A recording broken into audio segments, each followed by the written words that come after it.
Elian, el narrador, toma una respiración profunda, su voz adquiriendo una solemnidad casi reverencial. Mi querido amigo, prepárate. Hay historias que duelen al contarlas, pero que son necesarias para entender la increíble capacidad del espíritu humano para resurgir de las cenizas. Esta es una de ellas, sin filtros, directa al alma. Cuando la voz del doctor resonó en el grandioso auditorio, declarando la nula compatibilidad de cada millonario examinado, la mirada de Santiago Vargas, que había ofrecido una fortuna por la vida de su hijo, se clavó en Elena, la mendiga de la primera fila, y en sus ojos, reflejados en la pantalla que mostraba los marcadores genéticos de ambos, encontró el eco de una cruel ironía que le heló la sangre. La única compatibilidad, la única esperanza, era la mujer a la que había ignorado y despreciado innumerables veces en las calles de su ciudad. Elena, a sus 42 años, era una silueta casi transparente, un fantasma andante de la mujer brillante y llena de vida que había sido. Su cuerpo, antaño esbelto y vibrante con la energía de una mente ávida de conocimiento, se había encorvado severamente bajo el peso implacable de la calle y la constante indiferencia del mundo, prensándolos hasta la médula, aplastando su espíritu bajo una carga insoportable. El brillo que solía habitar en sus ojos, de un profundo color ébano, que alguna vez había sido elogiado por su intensidad y su perspicacia innata como investigadora, ahora estaba velado por una pátina densa de resignación y una fatiga que no era solo física, sino del alma, una oscuridad que se le había calado hasta lo más hondo de su ser, convirtiéndola en una extraña para sí misma, apenas reconocible. Sus manos, antes suaves y delicadas, acostumbradas a manipular pipetas y microscopios con precisión, lucían ahora las finas líneas y las pequeñas callosidades de quien ha dormido en el frío del asfalto, de quien ha recogido latas y botellas con dedos entumecidos. Sus uñas rotas y su piel agrietada por la intemperie eran el testimonio mudo de su posición más baja en la jerarquía social, de su servidumbre a la supervivencia diaria. Vestía siempre la misma ropa desgastada y raída, prendas de segunda mano encontradas en cubos de basura o donadas por caridad, que le quedaban holgadas y descoloridas, cubiertas a menudo por una fina capa de polvo y la mugre de la calle. Abrigos demasiado grandes para el verano, pantalones con agujeros disimulados, un uniforme de invisibilidad que la hacía casi imperceptible en la bulliciosa ciudad, una figura que se fundía con las sombras de los callejones, esperando pasar desapercibida, ser solo una parte del paisaje urbano.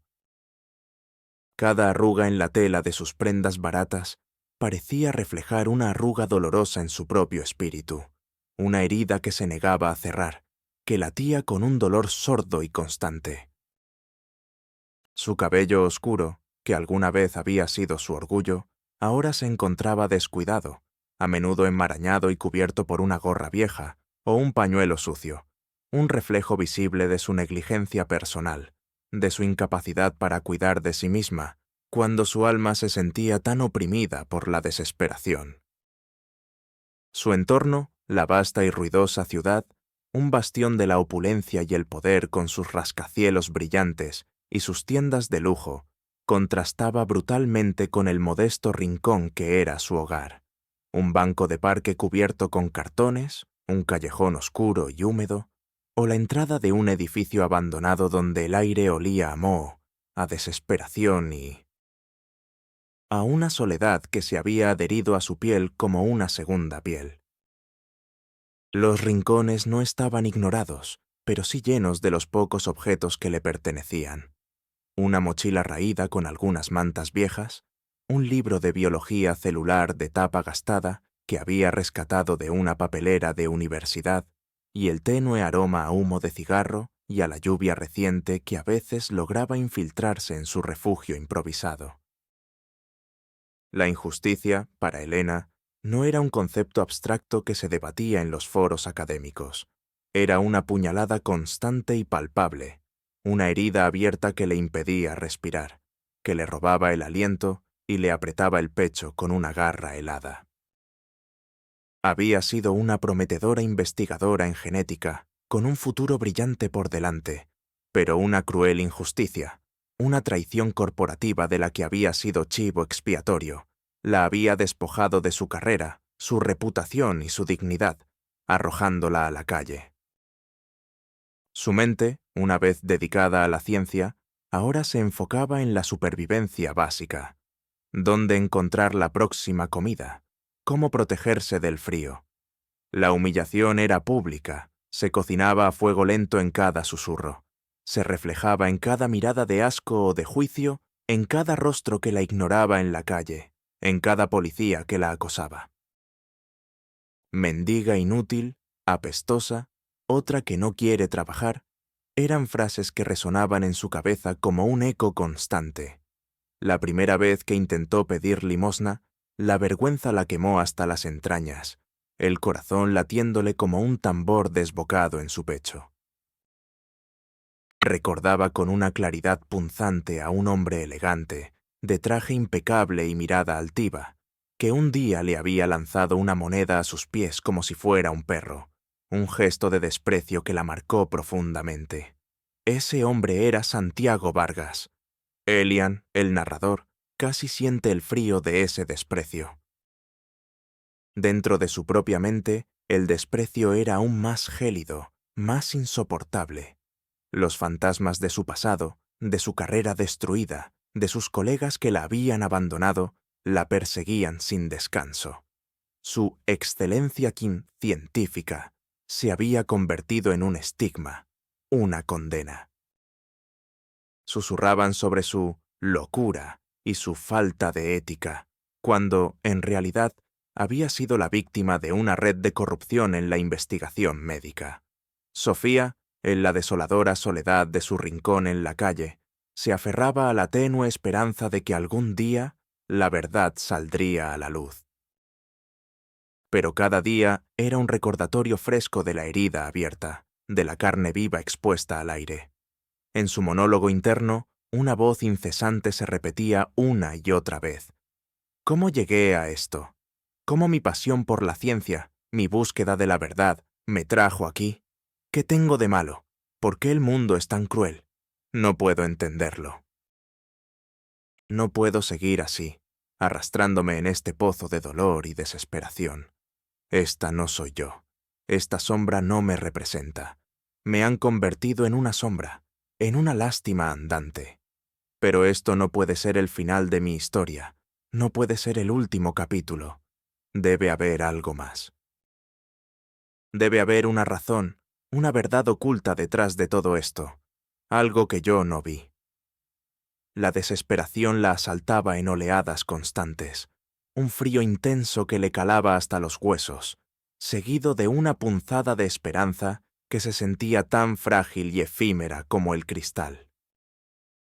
Sus noches estaban pobladas de pesadillas recurrentes, el sonido de los microscopios y las voces de sus antiguos colegas resonando en sus sueños, la sensación de estar atrapada en una jaula de dolor y vergüenza, sola, observada, juzgada por un mundo que no conocía su verdad, que solo veía la superficie. Pero lo que Santiago Vargas, su equipo de médicos y toda la sociedad que la ignoraban por completo, era el tesoro oculto que Elena guardaba celosamente en lo más profundo de su ser. No solo su inquebrantable honestidad científica y su bondad, que permanecían intactas a pesar de las adversidades, sino una mente prodigiosa con una memoria eidética excepcional para los datos médicos y un don innato para la investigación genética y la deducción clínica. Elena no era solo una ex-investigadora, era una eminencia silenciosa, una guardiana de la información médica en una de las instituciones más prestigiosas del país. Desde niña había devorado libros de biología, genética, inmunología, memorizando cada proteína, cada secuencia de ADN, cada patología. Pasaba horas en su laboratorio, sumergiéndose en las intrincadas ramas de la ciencia, descubriendo patrones, conectando puntos dispersos, desentrañando secretos celulares que otros pasaban por alto. Su habilidad para recordar con absoluta precisión la disposición de un gen en un cromosoma, el tipo de respuesta inmune a una proteína específica o el matiz de una reacción química, era un superpoder que pasaba completamente desapercibido bajo su apariencia de mendiga y su actitud retraída. Su mente era una biblioteca viviente de conocimientos médicos, cada hecho un libro perfectamente catalogado, esperando ser consultado, esperando que alguien le hiciera la pregunta correcta, esperando el momento de la vindicación. Un día, mientras Elena hurgaba en los contenedores de basura cerca de la universidad, buscando alimentos, vio un cartel que le llamó la atención. Era un anuncio, con la foto del joven Mateo Vargas, el hijo del millonario Santiago, y una descripción de su extraña y rara enfermedad. Una enfermedad genética degenerativa que atacaba un órgano vital y requería un trasplante de un donante con una compatibilidad excepcionalmente rara, casi única. Se busca donante, se ofrece fortuna. La descripción de la enfermedad de Mateo, con sus marcadores genéticos específicos, resonó con una alarma en la mente de Elena. Ella había investigado una enfermedad similar años atrás, un proyecto que había sido archivado y del que se había burlado su antiguo mentor, el doctor Lombardi, por considerarlo una rareza inútil y poco rentable. Pero Elena recordaba los detalles. Recordaba haber notado, en sus propias pruebas de laboratorio, una compatibilidad inusualmente alta con los marcadores de ese tipo de enfermedad. Ella era una portadora asintomática de un gen específico que le confería una resistencia natural a ciertas patologías, lo que la hacía, irónicamente, una candidata ideal, una donante perfecta para esos casos raros. Carlos, no, el doctor. Lombardi, que pasaba por allí en un coche de lujo, la miró con asco y siguió de largo. Pero en los ojos de Elena, por un breve instante, la chispa de su intelecto se encendió. Una inquietud, un tic casi imperceptible en la comisura de sus labios. La sorpresa en su propio rostro fue palpable, un atisbo de algo que ella no supo descifrar entonces, pero que luego sería la primera pieza del rompecabezas. Pero esa sorpresa se desvaneció tan rápido como había llegado, reemplazada por la familiar burla y la indiferencia que la quemaba hasta la médula. Los transeúntes, los estudiantes de medicina que la veían como un estorbo, la miraban con incredulidad, luego con una mezcla de lástima y diversión. ¿Una mendiga con ese tipo de pensamiento? Era absurdo. Esa era la forma en que el mundo la veía. Una víctima ingenua, incapaz de entender la complejidad de su propia situación y mucho menos de desafiar la narrativa. La ironía era tan cruel, tan hiriente, que el dolor le oprimía el pecho. La verdad, su verdad, estaba oculta bajo capas de desprecio y subestimación. Su tesoro oculto, sin validar, sin creer, esperando el momento justo para emerger. En su monólogo interno, una voz incesante analizaba cada interacción, cada mirada, cada palabra, archivando la información para un futuro que aún no se atrevía a nombrar. Este cartel, esta enfermedad, los marcadores, es la misma patología que investigué, y yo soy compatible, yo soy la única. Pero, ¿cómo pueden haberla ocultado tanto tiempo? ¿Y por qué Santiago Vargas busca un órgano así, si el mundo de la medicina no reconoce la patología? Esto es más que un simple trasplante. Aquí hay algo oscuro, un secreto mucho más grande. Su determinación silenciosa comenzó a forjarse.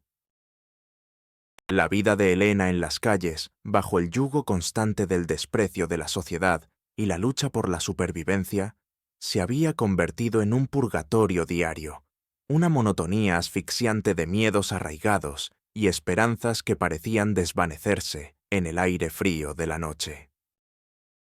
Sus mañanas comenzaban antes del amanecer, con el frío del asfalto y la rutina de buscar alimentos en los contenedores, el sabor amargo de la soledad reflejando el sabor de su existencia.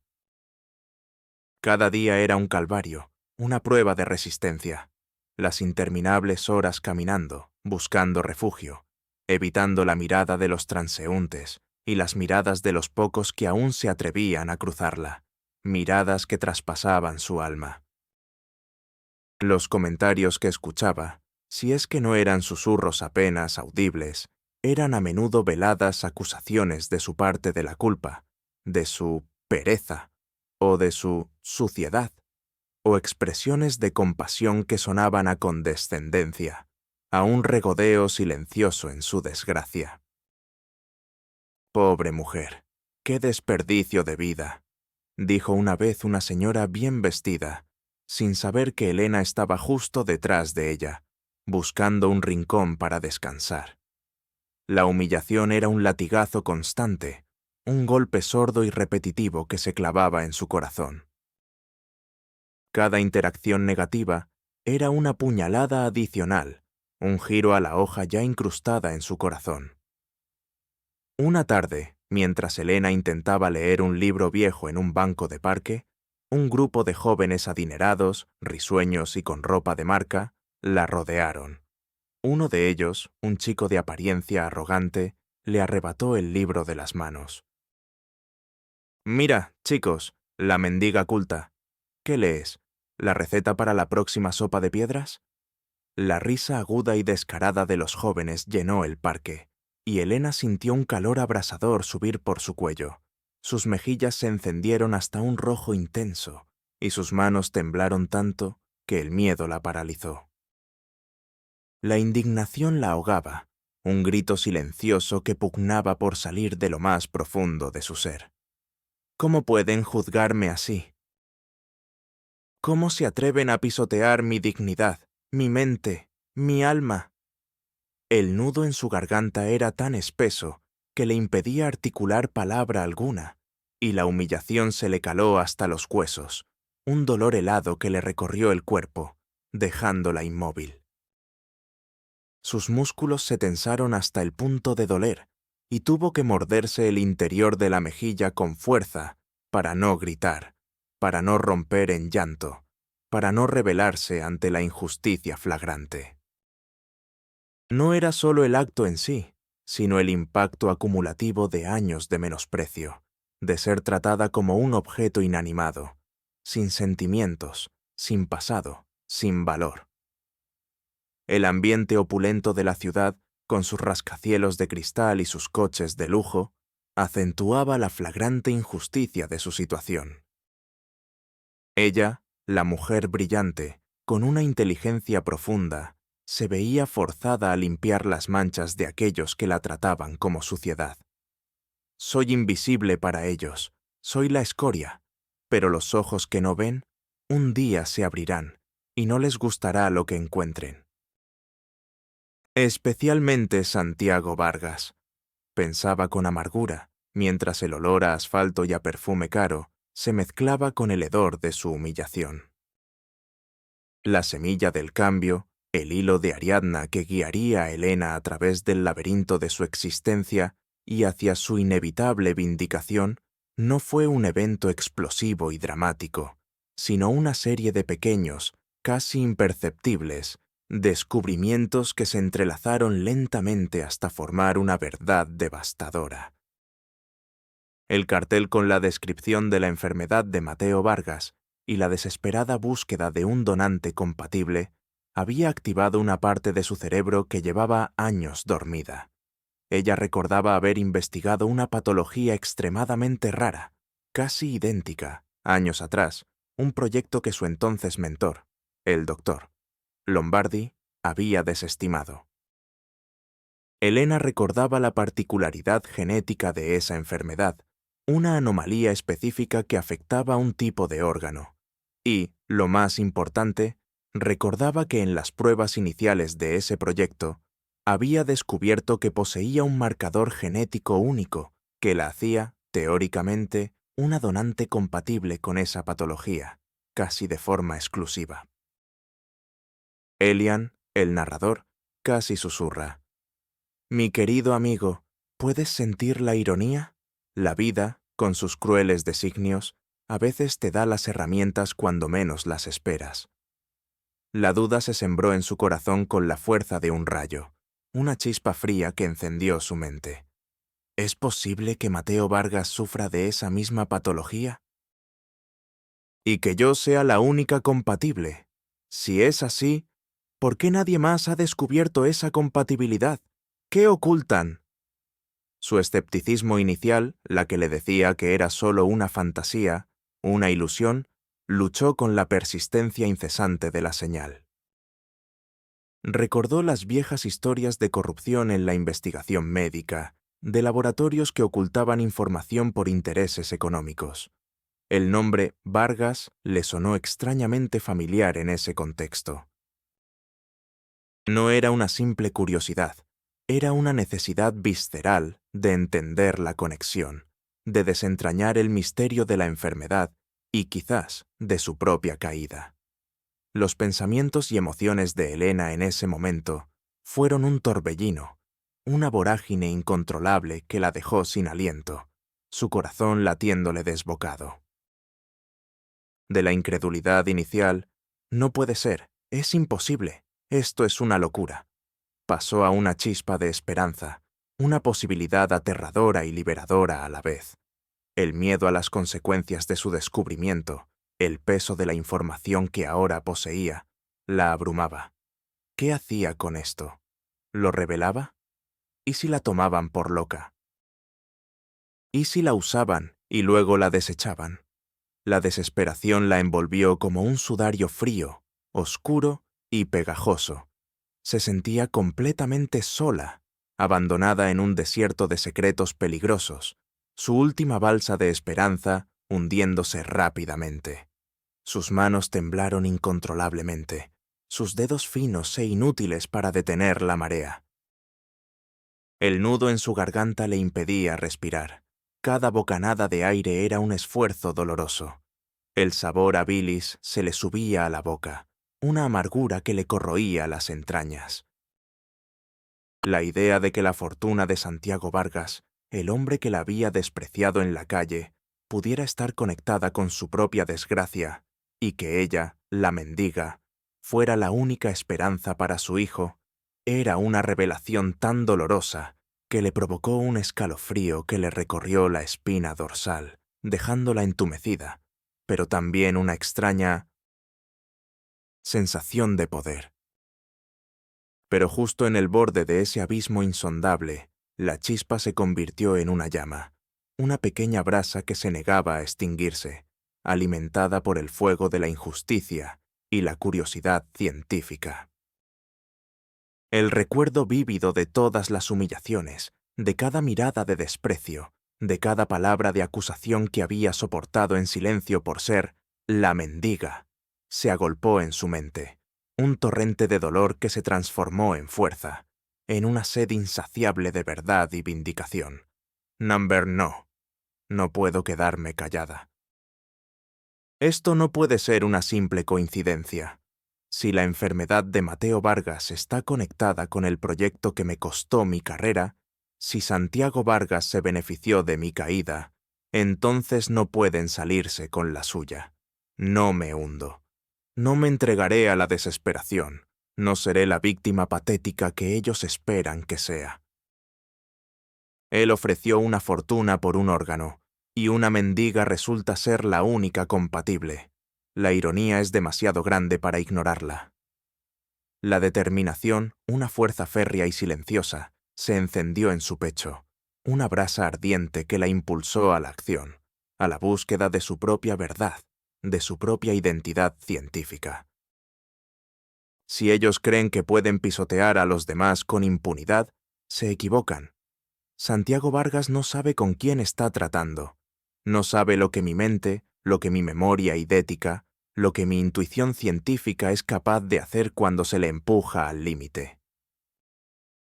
No sabe que una mujer despreciada, no solo sobrevive, sino que desentierra verdades ocultas, verdades que son más peligrosas que cualquier fortuna. Sus ojos, antes velados por la tristeza y la desesperación, ahora brillaban con una luz gélida de resolución, con un fuego implacable. La deshonestidad de Vargas no será mi ruina, no será mi fin. Será su perdición, y yo seré quien desate la verdad sobre él, sobre su imperio y sobre la enfermedad de su hijo. Esto es solo el principio de la verdadera justicia. La promesa, sellada en lo más profundo de su ser, en cada fibra de su alma, se convirtió en el motor implacable de su existencia, la brújula inquebrantable de su alma destrozada. El proceso de la transformación de Elena, su meticulosa y secreta investigación, fue una odisea de disciplina férrea, ingenio desbordante y una paciencia sobrehumana, forjada en la fragua ardiente de la traición personal y la injusticia social. Cada día era una batalla extenuante contra el reloj y contra la sombra amenazante de Santiago Vargas y el doctor, Lombardi, su antiguo mentor, que se cernía sobre ella como un presagio. Su pequeño rincón en el callejón, antes un refugio de dolor y lamentaciones, se convirtió en su cuartel general clandestino, un centro de operaciones silencioso donde se gestaba la revolución de su vida y el descubrimiento de la verdad. Su mochila, antes usada para guardar sus pocas pertenencias, ahora estaba llena de recortes de periódicos viejos, fotocopias de artículos científicos e intrincados diagramas genéticos que ella misma dibujaba en papeles robados, intentando descifrar la conexión entre la enfermedad de Mateo y su antiguo proyecto. El zumbido constante de su pequeña linterna de lectura, trabajando silenciosamente en la oscuridad de la noche, mientras la ciudad dormía, era la banda sonora de su nueva obsesión, el eco de su determinación. El aroma a café rancio que a veces encontraba en tazas abandonadas y el olor a papel viejo de los documentos se mezclaban con el tenue sudor de la concentración, un ambiente que para ella era ahora tan familiar como el laboratorio donde había pasado su vida. La investigación fue una obra de arte de la discreción, una danza entre las sombras y la luz. Elena sabía, con una certeza gélida, que Santiago Vargas, con su vasta red de contactos e influencias, la vigilaría si sospechaban algo. Su poder era casi absoluto en la ciudad. Se movía por las calles como una sombra, utilizando sus rutinas diarias aparentemente insignificantes para pasar desapercibida, para no levantar sospechas. Utilizó su inteligencia observadora, ahora agudizada por la urgencia, y su profunda memoria idética para reconstruir cada detalle de su antiguo proyecto, cada conversación con el doctor. Lombardi, cada reacción de los directivos de su antigua empresa, buscando anomalías, discrepancias, los pequeños hilos sueltos en la gran mentira de su caída.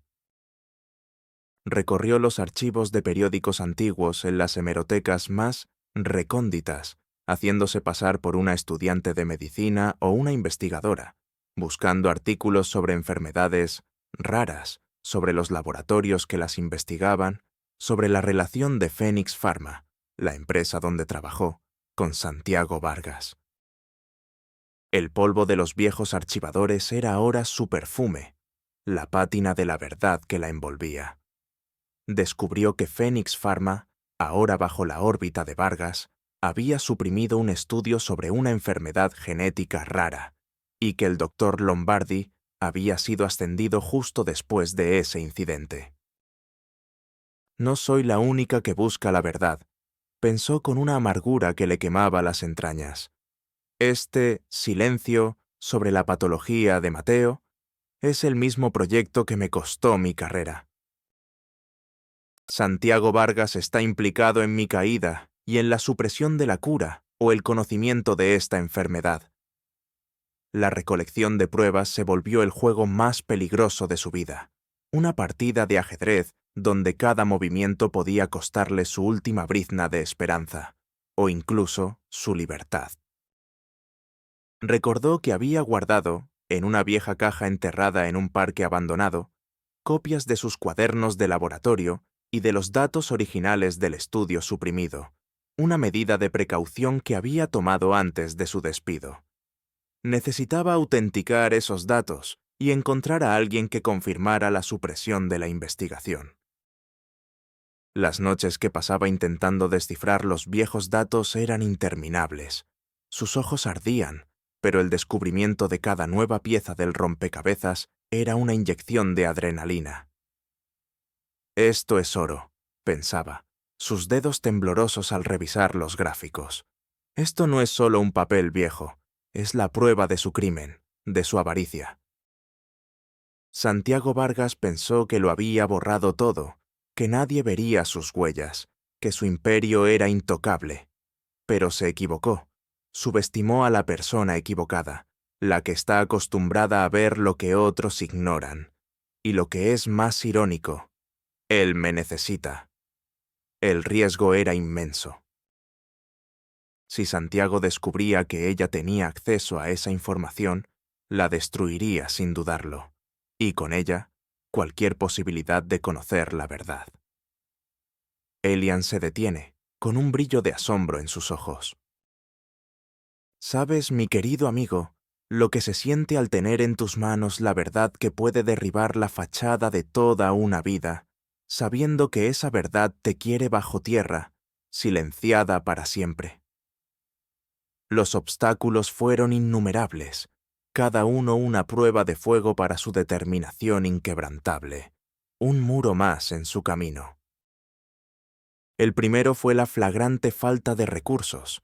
Sin un techo, sin comida regular, sin acceso a herramientas básicas, Elena apenas podía sobrevivir, y mucho menos pagar por expertos en genética o por el acceso a bases de datos científicas.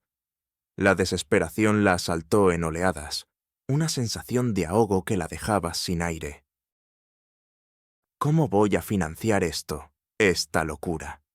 ¿Cómo voy a pagar a los expertos que necesito, a los que realmente pueden ayudarme a autenticar estos datos y a encontrar a mi antiguo equipo, si es que siguen vivos? ¿Y si no logro probar nada y solo me hundo más en la miseria y el descrédito, perdiendo mi única esperanza? La frustración la quemó por dentro, un fuego inútil. Esto es lo que quieren, que me rinda por agotamiento, por desesperación, que me hunda en mi propio dolor, pero no lo haré, no lo haré. Mi verdad lo vale todo. Superó este obstáculo vendiendo algunas de las pocas pertenencias que había salvado de su antigua vida, pequeños objetos sentimentales que representaban su pasado. Cada venta una punzada de dolor, un desapego forzado, pero también una reafirmación de su propósito inamovible. Otro retroceso significativo llegó cuando la policía, instigada por las quejas de los negocios locales, comenzó a acosarla, impidiéndole quedarse en sus lugares habituales. Un día, un oficial la abordó de forma agresiva. «O te vas de aquí, vagabunda, o te arresto». Vargas no quiere a nadie como tú cerca de su edificio. La voz del oficial, fría y amenazante, era un intento de intimidación. La paranoia se apoderó de ella. Sentía que cada paso, cada llamada, cada palabra que pronunciaba, era monitoreada, grabada. Hubo momentos de verdadero pánico, donde pensó en rendirse, en huir, en desaparecer de la faz de la tierra. ¿Qué pasa si me atrapan? ¿Qué pasa si me hacen daño? ¿Y si no logro probar nada y solo me hundo más, arrastrando mi verdad al olvido? Pero la imagen del rostro de Santiago, su desprecio, la enfermedad de su hijo, el recuerdo visceral de la injusticia que había sufrido, la impulsaron a seguir adelante, a no ceder ni un milímetro. Superó este obstáculo utilizando su inteligencia estratégica, cambió sus rutinas de forma drástica, usó rutas diferentes para sus investigaciones, clandestinas, aprendió a detectar si la seguían con trucos sencillos e incluso llegó a tender pequeñas trampas para confirmar que estaba bajo vigilancia, como dejar mensajes crípticos en la basura, observando quién los recogía. Se entrenó en técnicas básicas de evasión y contravigilancia, convirtiéndose en una experta en pasar desapercibida, en moverse como un fantasma en la ciudad, un fantasma con una misión. Cada vez que encontraba una nueva evidencia, cada vez que superaba un callejón sin salida que parecía infranqueable, un monólogo interno de 2 a 3 párrafos se disparaba en su mente, explorando las ramificaciones emocionales y estratégicas de sus descubrimientos, analizando cada detalle, cada posible consecuencia. Cuando logró confirmar que Phoenix Pharma había recibido fondos significativos de las empresas de Vargas justo después de la supresión de su investigación y que el doctor Lombardi había sido recompensado con una posición de prestigio. Esto es lo que necesitaba. Este dinero, esta supresión, este ascenso, todo encaja. Santiago Vargas no solo sabía de la enfermedad, sino que la ocultó para su propio beneficio, y me usó a mí como cortina de humo. Pensó que lo había borrado todo, que nadie vería sus huellas, que su legado era intocable. Pero se equivocó. Subestimó a la persona equivocada, la que está acostumbrada a ver lo que otros ignoran. Cada vez que miro estos documentos, siento el peso de la injusticia que él ha causado. No es solo mi caso, es el de mi carrera robada, el de mi reputación destruida, el del conocimiento científico suprimido. Esto es por ellos, esto es por la verdad. Su determinación se endurecía con cada nuevo descubrimiento, como el acero en la forja. Cada nuevo detalle es un ladrillo más en el muro de su caída, una pieza que encaja perfectamente en el puzle de su destrucción.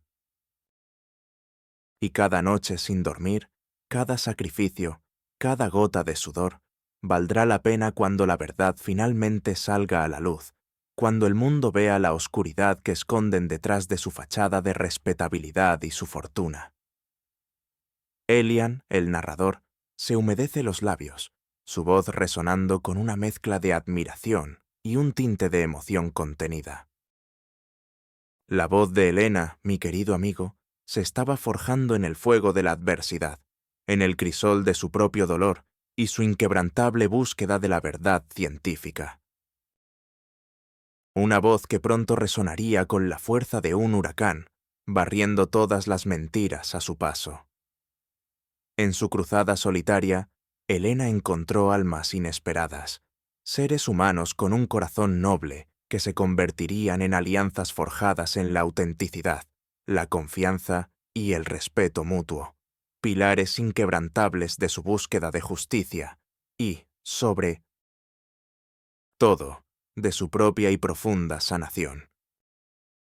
La primera, y la más crucial para su resurgir, fue el doctor Ricardo Morales. No era un millonario. Era un anciano médico de cabecera, de unos 70 y tantos años, con el cabello blanco y una barba descuidada, que trabajaba en una clínica comunitaria para personas sin hogar. Había sido un colega de Elena en sus primeros años de investigación, un hombre de ciencia idealista, que la había admirado por su brillantez y su ética inquebrantable, pero que había perdido contacto con ella tras su misterioso despido. Don Ricardo había escuchado los rumores sobre la enfermedad de Mateo Vargas y la desesperada búsqueda de un donante. Elena lo encontró un día en la clínica, buscando un lugar para descansar. Se acercó a él con un fragmento de su viejo cuaderno de laboratorio y las coordenadas genéticas de la enfermedad. «Doctor?» «Morales», dijo con su voz suave y apenas audible. «¿Reconoce esta patología? Es la misma de Mateo Vargas, y yo soy compatible». Don Ricardo la miró. Sus ojos, antes cansados, se abrieron con asombro al reconocer la patología y la brillantez de la mente de Elena, a quien creía perdida para siempre. «Elena, por todos los cielos». No puedo creerlo. ¿Cómo llegaste a esto? ¿Y cómo sigues aquí? Don Ricardo vio en Elena no solo a una antigua colega, sino a una mujer con una inteligencia y una intuición asombrosas, capaz de desenterrar secretos olvidados. La motivó no solo la lealtad a su vieja amiga, sino la indignación ante la injusticia que había envuelto la caída de Elena y la supresión de una investigación vital. Elena, si esto es lo que creo que es Santiago Vargas, él es un criminal. Te ayudaré. Será mi última obra, mi último servicio a la verdad y a la justicia. Desde ese día, don Ricardo se convirtió en su mentor técnico y médico, su guía en el mundo de la genética y la ética médica, enseñándole no solo a autenticar los datos de su antiguo proyecto, sino a comprender la magnitud del engaño y su conexión con la fortuna Vargas. Sus conversaciones, a menudo en el silencio de la clínica por las noches, eran extensas, llenas de sabiduría, anécdotas y un respeto mutuo que crecía con cada nuevo descubrimiento. Don Ricardo le dio a Elena las herramientas para traducir su intuición en pruebas concretas, su voz en una acusación resonante. El segundo aliado, un pilar fundamental en la recolección de pruebas tangibles y la navegación del sistema legal, fue la doctora Laura Quiroga. Laura era una joven y brillante abogada de derechos humanos, de unos 30 años, de complexión atlética y mirada penetrante, una defensora incansable de los desfavorecidos y una estricta creyente en la justicia. Había trabajado en muchos casos de abusos corporativos y corrupción en el ámbito médico. Elena y don Ricardo se acercaron a ella en su pequeña y discreta oficina, nerviosas pero decididas, para reportar la enfermedad de Mateo Vargas y la historia que sospechaban. Laura, al principio, se mostró escéptica, con su habitual cautela profesional. Señores, las historias de conspiraciones son complejas. Y las pruebas pueden ser difíciles de obtener, especialmente contra una figura tan poderosa como Santiago Vargas.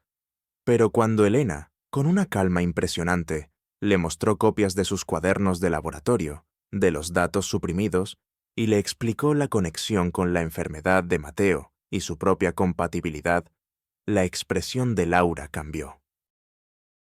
Lo que vio en Elena no fue una mendiga ingenua, sino una mujer con una mente brillante y una determinación férrea, que había desentrañado una red de secretos que pocos habrían detectado. Su motivación fue la intriga del caso, el desafío de desenmascarar a un millonario y, por qué no decirlo, la oportunidad de un último gran caso que pusiera a prueba sus habilidades y su compromiso con la justicia, un caso que podría cambiar el sistema. Laura utilizó sus habilidades para la investigación legal, la búsqueda de registros ocultos en bases de datos criminales y la verificación de información sobre el pasado de Phoenix Pharma y Santiago Vargas.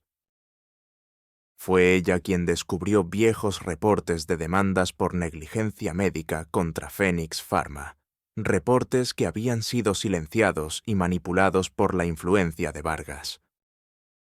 Fue ella quien, con métodos ingeniosos y al borde de la legalidad, obtuvo acceso a los archivos ocultos de los registros financieros de Santiago Vargas, donde encontró pruebas documentales devastadoras de cómo había invertido en Phoenix Pharma justo antes de la supresión del estudio de Elena, y cómo se había beneficiado de esa supresión para desarrollar otros tratamientos menos efectivos, pero más rentables.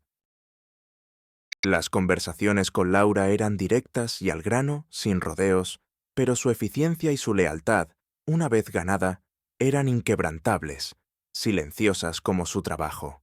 Ella le dio a Elena las herramientas para convertir su intuición en evidencia sólida, irrefutable, su sombra en un rayo de luz que expondría la verdad, por dolorosa que fuera.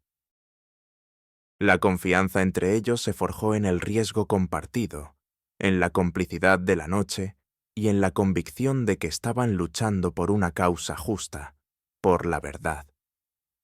A medida que el momento de la verdad se acercaba inexorablemente, la tensión en el aire alrededor de Santiago Vargas y el doctor Lombardi se volvió tan densa que se podía cortar con un cuchillo, una cuerda tensa a punto de romperse.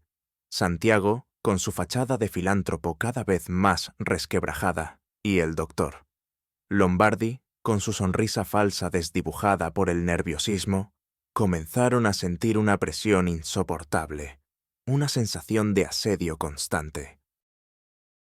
Sus usuales llamadas telefónicas a sus poderosos contactos se volvieron más cortas, más frenéticas y llenas de frustración.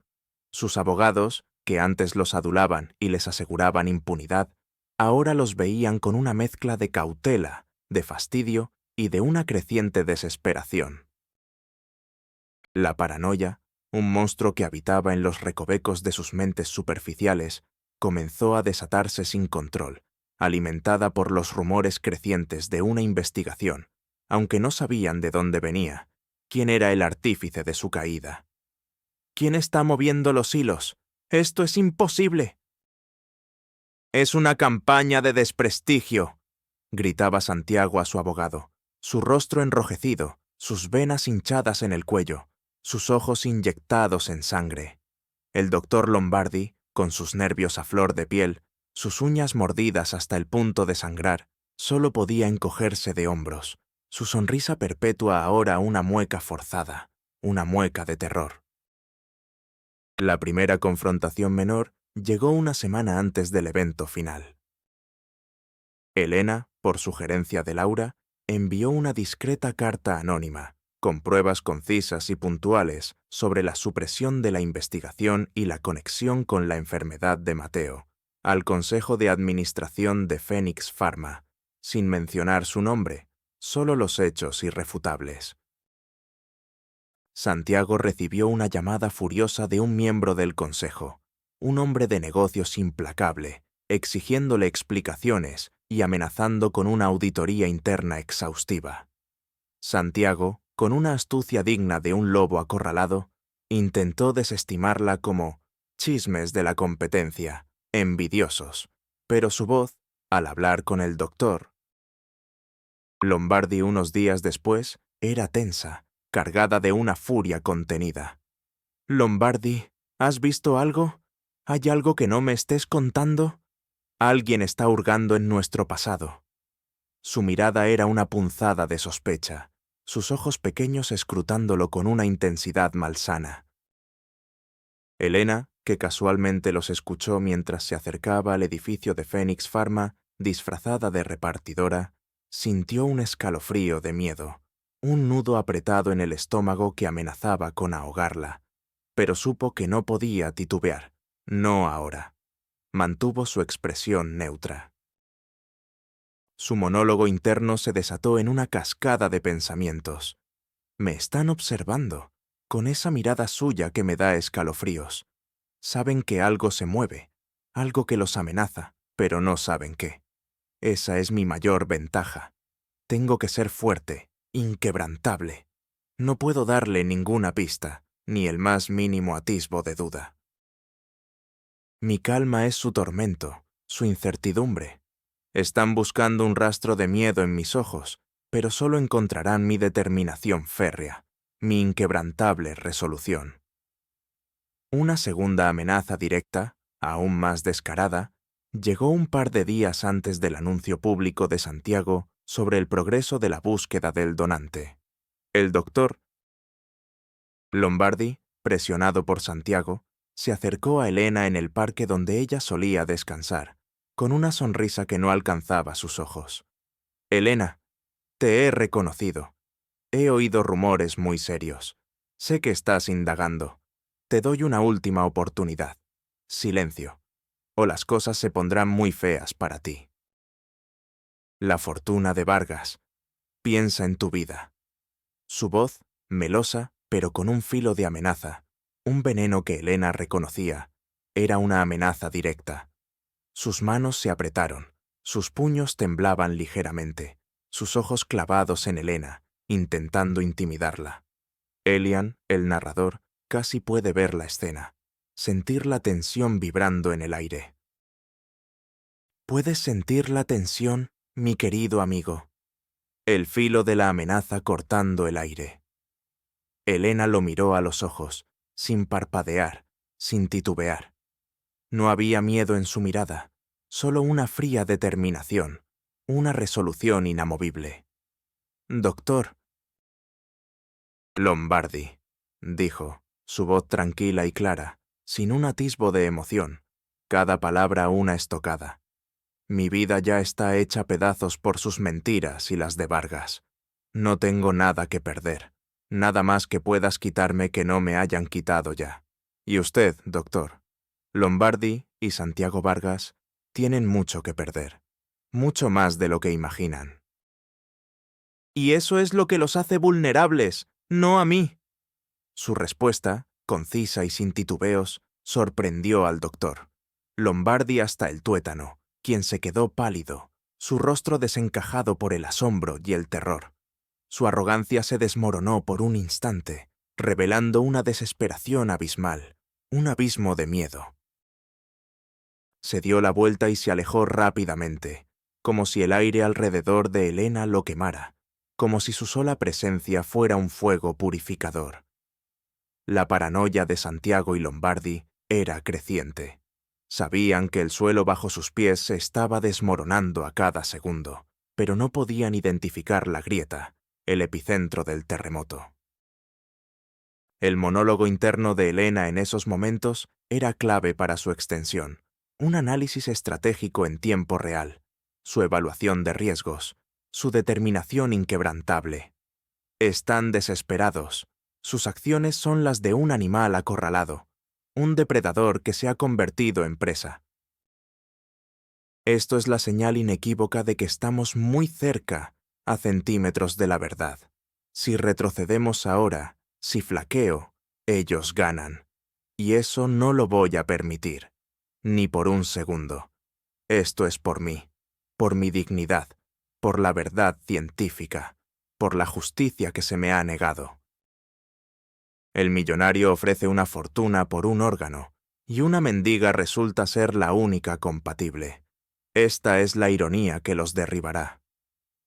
La batalla final estaba a punto de desatarse, y Elena estaba lista, preparada para desatar la tormenta perfecta para el acto final de su vindicación.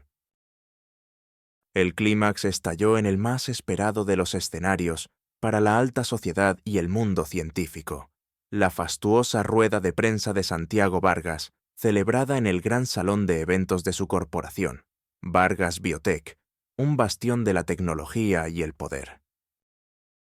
Santiago, con su sonrisa confiada y su traje impecable, se preparaba para anunciar los avances en la búsqueda de un donante para su hijo, Mateo, flanqueado por su equipo médico y el doctor Lombardi, quien se veía nervioso. La sala estaba abarrotada. Financieros, científicos, periodistas, todos expectantes ante la fortuna ofrecida por Vargas.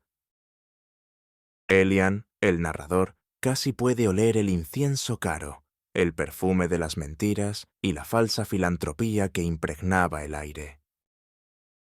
Elena, con una elegancia sobria, ataviada con ropa limpia y discreta que le había prestado don Ricardo, y una calma gélida que desmentía el huracán en su interior, había logrado entrar como una invitada anónima, casi invisible, gracias a la astucia de Laura.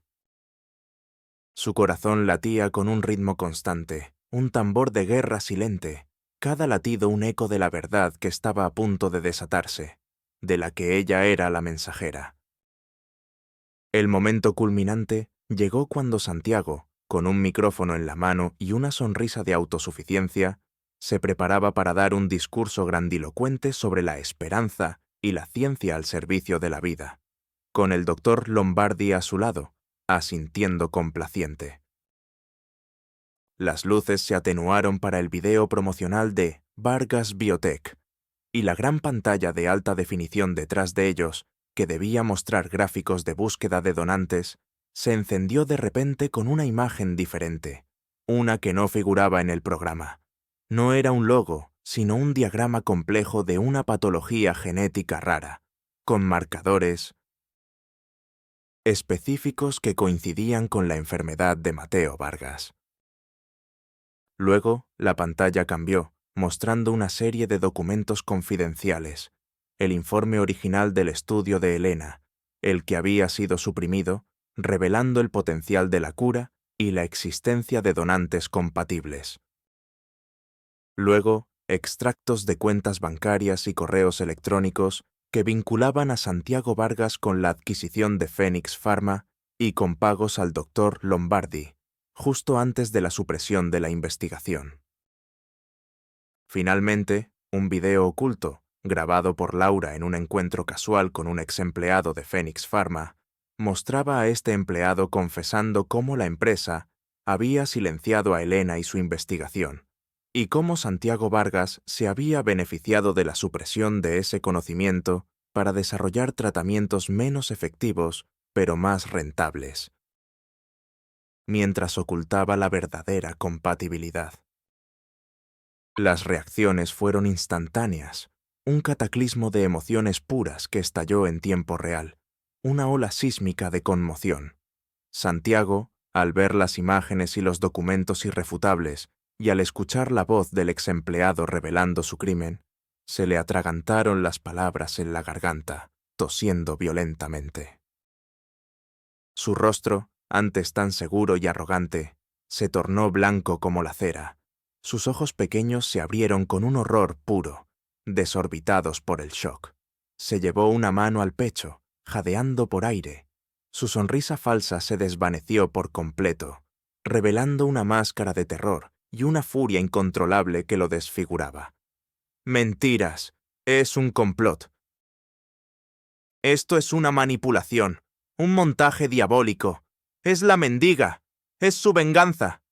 Su voz, que antes era potente y resonante, ahora era un graznido ahogado, cargado de incredulidad, desesperación y una furia descontrolada que apenas podía contener. El sudor frío le perlaba la frente, empapándole el cuello de su camisa impecable. Sus manos temblaban incontrolablemente, incapaces de aferrarse a nada.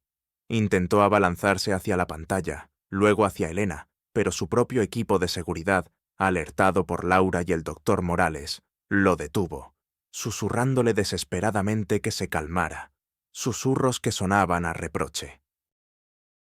Su cara, hinchada de rabia, temblaba incontrolablemente, un patético reflejo de su derrota inminente. El doctor Lombardi, que estaba a su lado, al ver las imágenes, al escuchar su propia complicidad, se quedó petrificado, inmóvil, como una estatua. Sus ojos, antes llenos de orgullo, se llenaron de incredulidad, luego de una furia helada, y finalmente de un dolor desgarrador, al darse cuenta de que toda su carrera había sido una farsa, construida sobre la traición. Las palabras de Santiago se perdieron en el aire, inaudibles para él.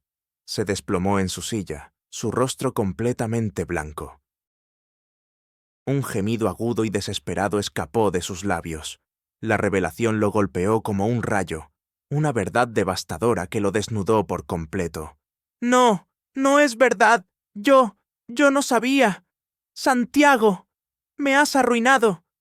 Sus palabras, un lamento ahogado y roto, resonaron en el silencio ensordecedor de la sala, un eco de su propia ruina. Don Ricardo Morales, sentado discretamente entre el público, en un rincón oscuro, sonrió con una satisfacción tranquila, una sonrisa que no era de alegría, sino de justicia, sus ojos encontrándose con los de Elena, un asentimiento de orgullo silencioso y profundo. La doctora. Laura Quiroga, observando desde un rincón estratégico, cruzó los brazos, una pequeña sonrisa asomando en sus labios curtidos, la satisfacción del trabajo bien hecho. Los espectadores, que al principio susurraban con curiosidad, ahora se ahogaban en un silencio sepulcral, un shock colectivo que los había dejado sin habla. Sus ojos estaban muy abiertos, sus rostros reflejaban una mezcla de conmoción, indignación profunda y un asombro reverente ante la magnitud del engaño y la brillantez de la revelación orquestada por una mujer a la que habían subestimado.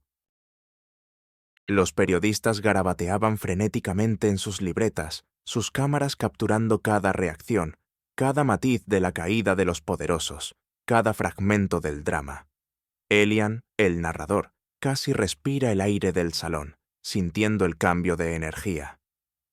Y allí estaba, mi querido amigo.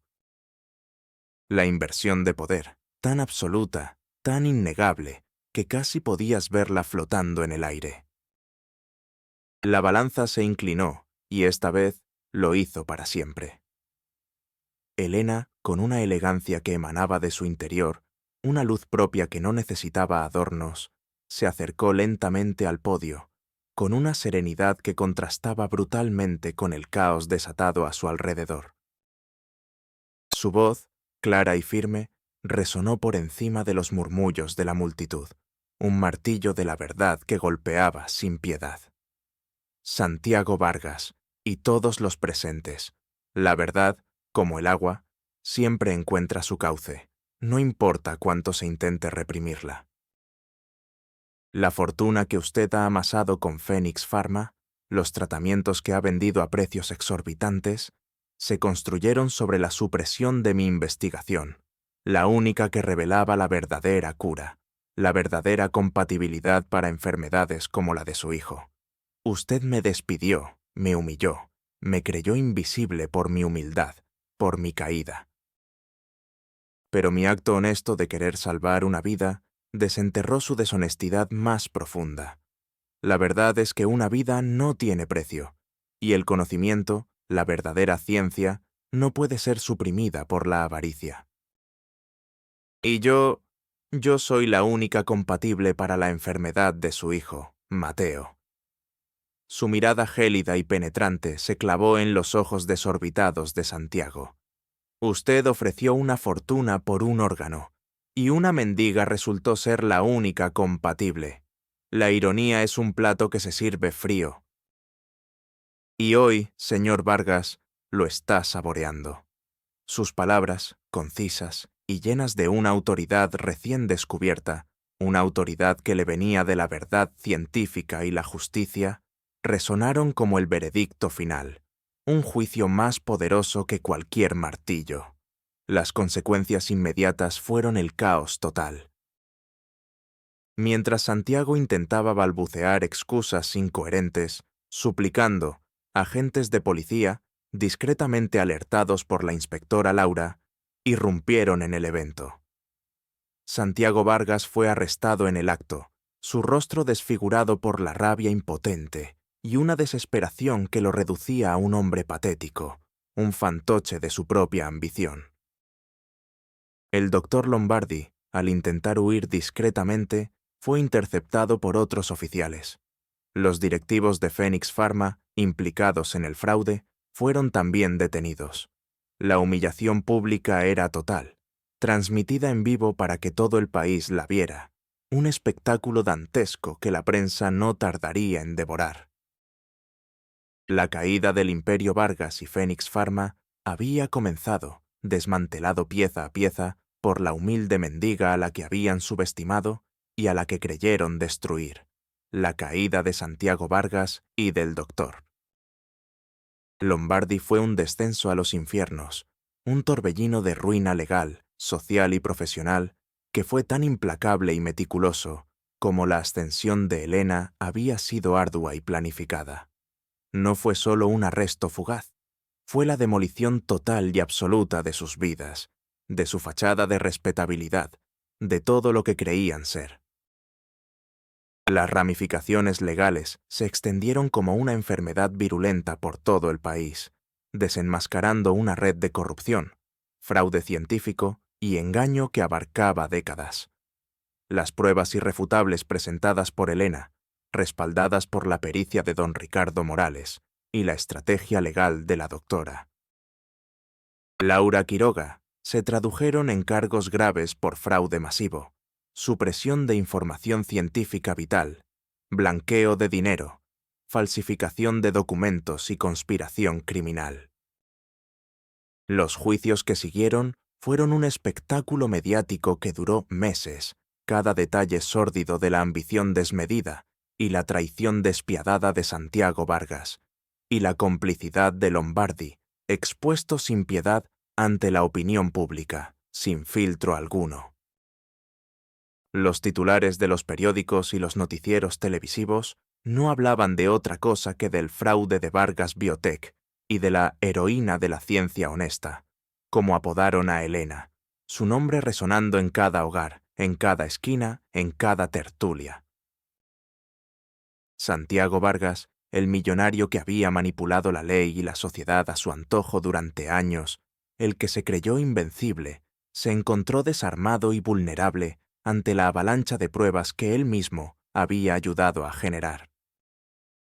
Sus abogados, los mejores del país, que antes lo adulaban y le aseguraban impunidad, lo abandonaron uno a uno al ver la imposibilidad de defender lo indefendible, su reputación en juego. Su fortuna, amasada ilícitamente sobre el engaño y la supresión de la ciencia, fue incautada en su totalidad por orden judicial.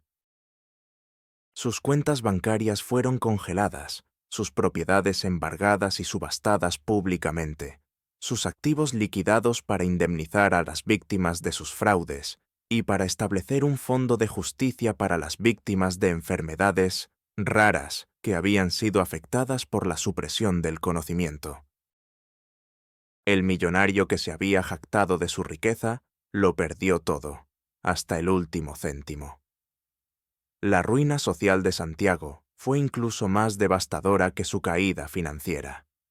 Aquellos que una vez lo adularon y buscaron su favor, ahora lo evitaban como la peste, como si su sola presencia fuera contagiosa. Los mismos amigos de la alta sociedad que habían cenado en su mesa y reído sus chistes, lo repudiaron sin piedad, avergonzados de haber sido asociados con un criminal convicto. Su nombre se convirtió en sinónimo de engaño, su reputación en cenizas. Los periódicos publicaban caricaturas de él como una figura avariciosa y sin escrúpulos. Sus redes de apoyo, construidas sobre el dinero y el poder, se desmoronaron por completo, dejándolo solo y aislado en un mundo que lo había escupido con vehemencia.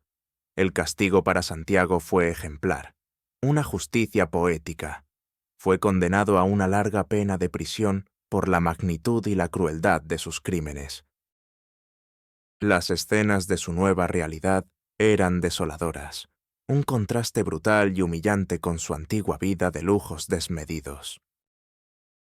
El hombre que había disfrutado de champán francés y caviar, ahora comía rancho insípido en un comedor común de la prisión. Su piel otrora cuidada y radiante, ahora pálida y enfermiza, su arrogancia reducida a la mirada vacía de un animal enjaulado.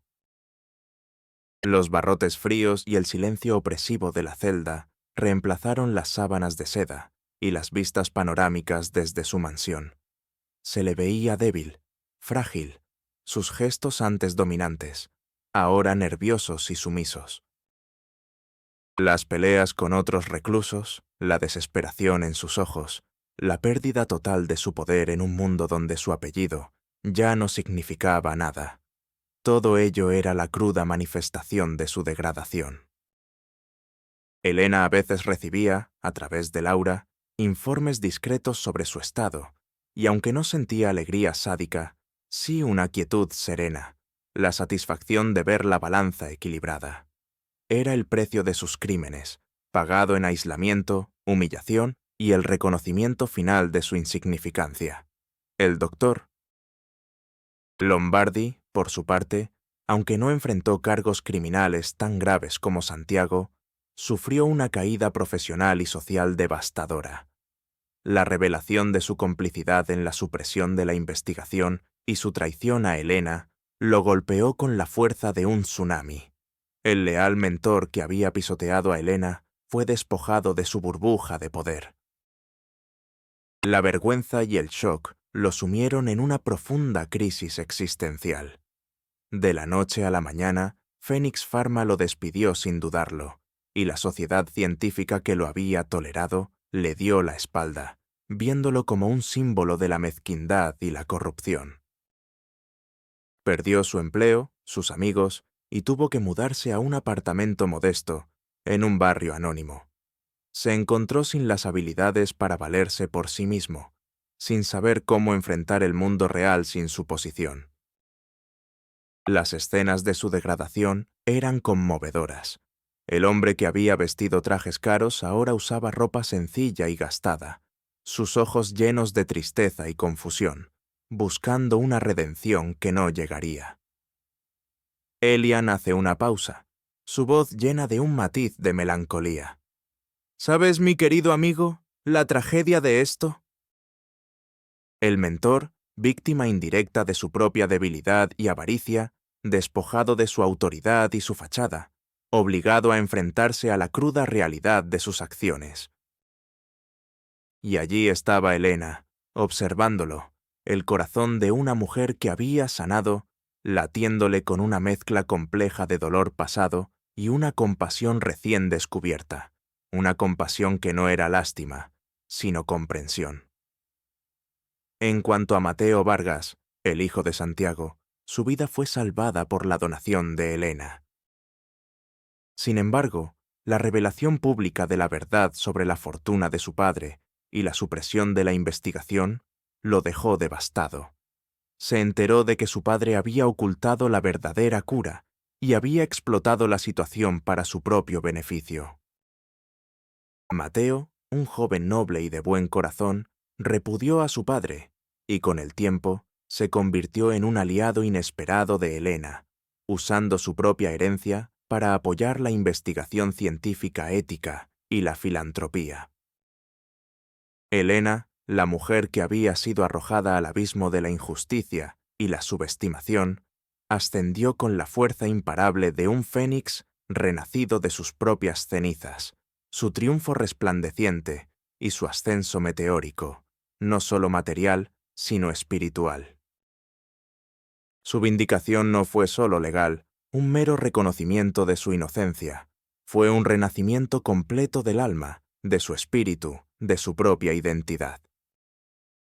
Tras la victoria devastadora en el tribunal y la disolución ignominiosa del imperio de Santiago Vargas, la historia de Helena conmovió al país entero, convirtiéndose en un símbolo de esperanza y resiliencia. Su brillo innato, su inteligencia estratégica y su inquebrantable ética no pasaron desapercibidos esta vez.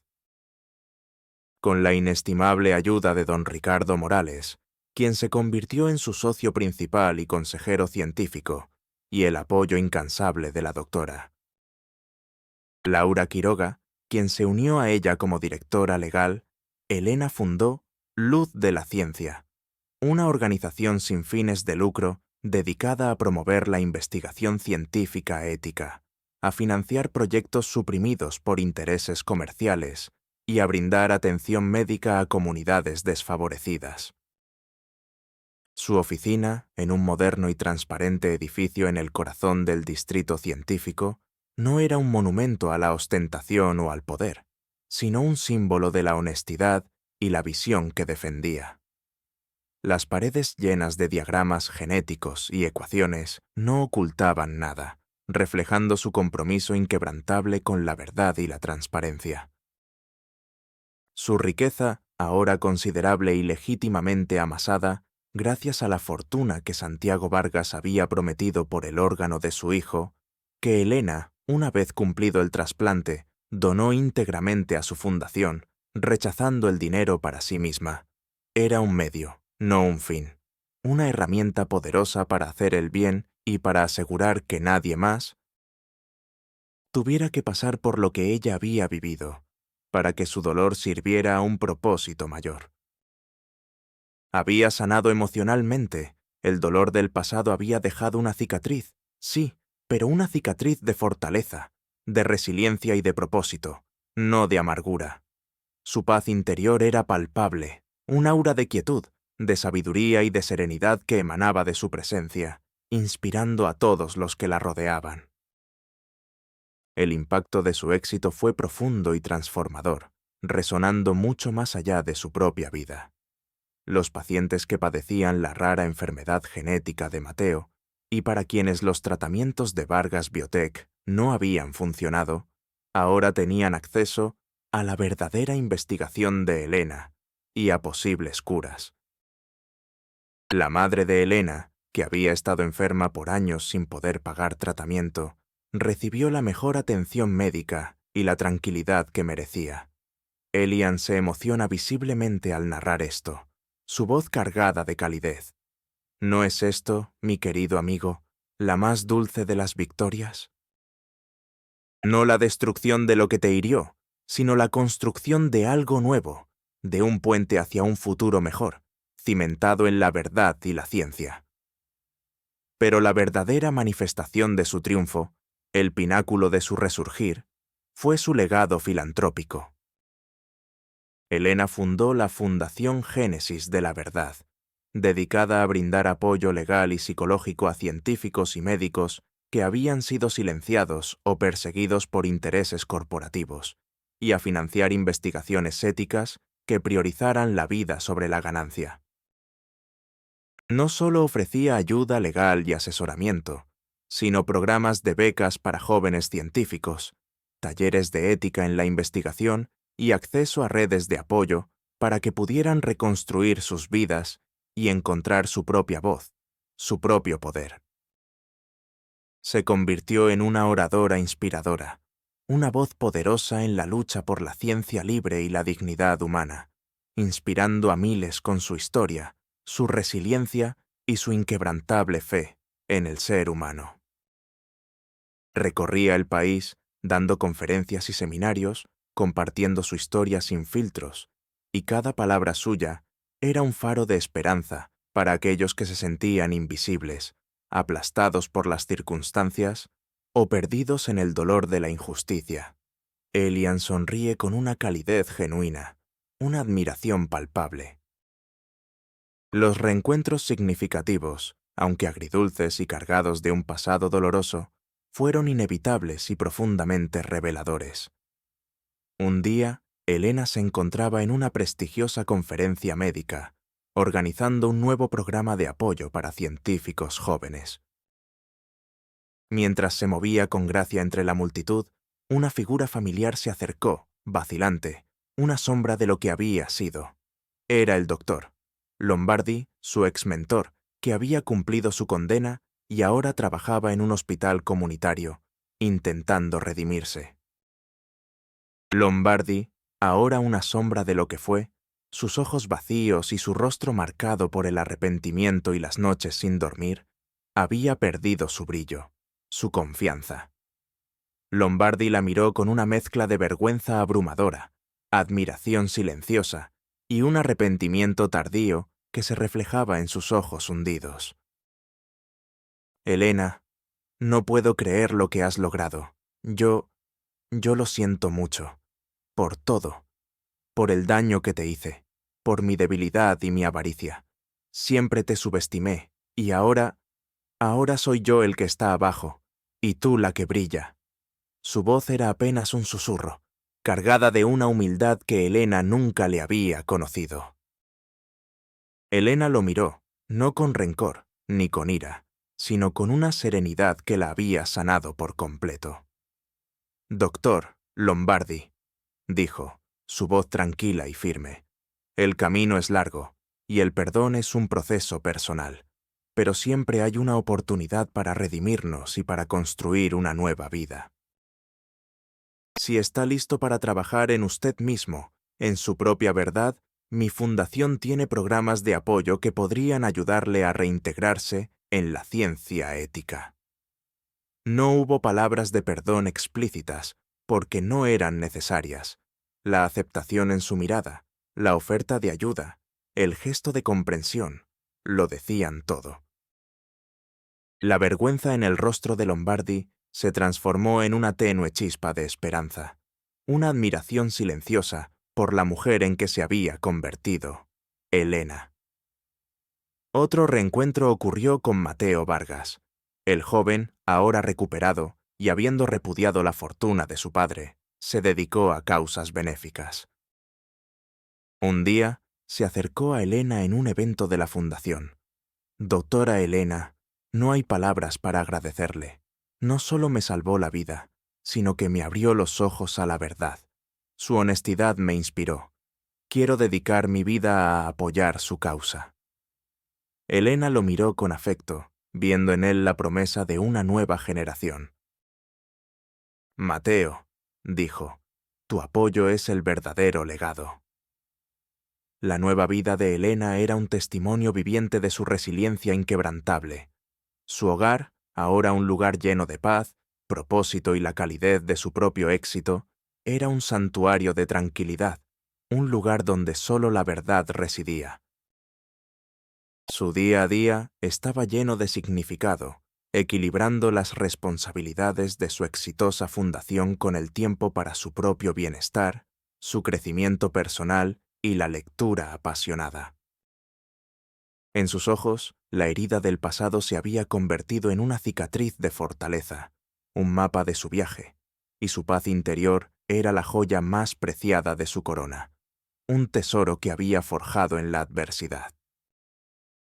Ya no era la mendiga, la víctima de la subestimación, sino una líder, una voz influyente, una mujer plena que había trascendido la adversidad y había encontrado el verdadero valor de la existencia en la integridad, el servicio a los demás y la construcción de un legado. Su historia se convirtió en un faro para innumerables personas en todo el mundo, un ejemplo de cómo levantarse de las cenizas. Al final, mi querido amigo que me escucha con tanta atención, la historia de Elena no es solo el relato amargo de cómo un millonario ofrece una fortuna por un órgano y una mendiga resulta ser la única compatible. Es una epopeya sobre la dignidad inquebrantable del espíritu humano y la búsqueda incansable de la justicia y la autorreconstrucción.